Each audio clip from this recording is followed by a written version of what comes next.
Hi, Chapin Methodist family. I hope you're all doing well.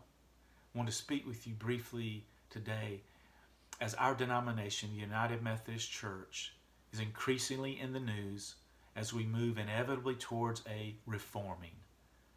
Reformations are good things. God has used them throughout the history of His church to strengthen and grow and refine His church. John Wesley in the late 1700s was used by God to bring about one of those reformings.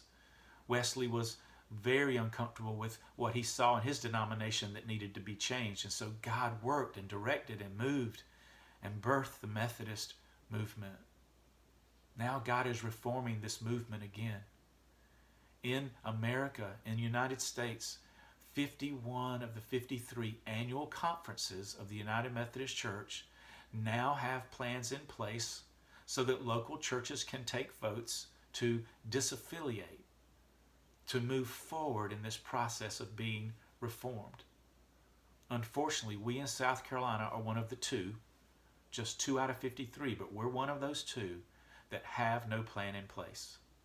Our hopes is to have a plan by the end of October, which is Monday. We will see.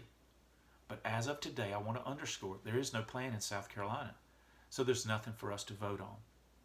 I've heard that there's a church in the upstate that will be taking a vote tomorrow, Sunday. I'm not exactly sure what they're voting on, but I've heard they're taking a vote. But again, no plan is available as of today in South Carolina for us to vote on. But please know and be encouraged that your leadership is in tune and in touch and informed. They've been praying and discerning God's will and God's movement in this process, not just for months, but literally for years. And as soon as there is something more than mere rumor, as soon as there's something of substance that can be shared, you will be fully informed as we move forward to God's preferred future together. I want to be honest with you. As an Orthodox and traditionalist pastor, part of an Orthodox and traditionalist church, to be stuck in the mire of the denominational dysfunction, it can feel as if Pharaoh's army is closing in behind us and as if the Red Sea is pressing in front of us. But people of God, fear not. God will direct. And at some point, we will move through together on dry land.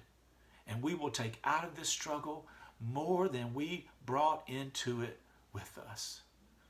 Yes, the reality that the cross and flame may or may not be on our church sign at the top of the hill in the future, that's a very real thing. But I want you to know that what really matters will never change. We will remain committed to the vision and mission that God has given us to help all people connect with the saving love of Jesus, that we all would grow together in that love and be transformed by that love, becoming more and more like Jesus, while we share His love freely with each other and with the world.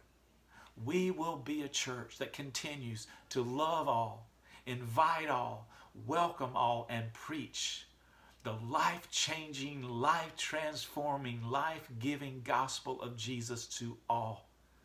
So yeah, I'm looking forward to the future. I'm looking forward to tomorrow, seeing you at the loving place as we love God and love people and trust Him for our future. See you then. God bless and take care.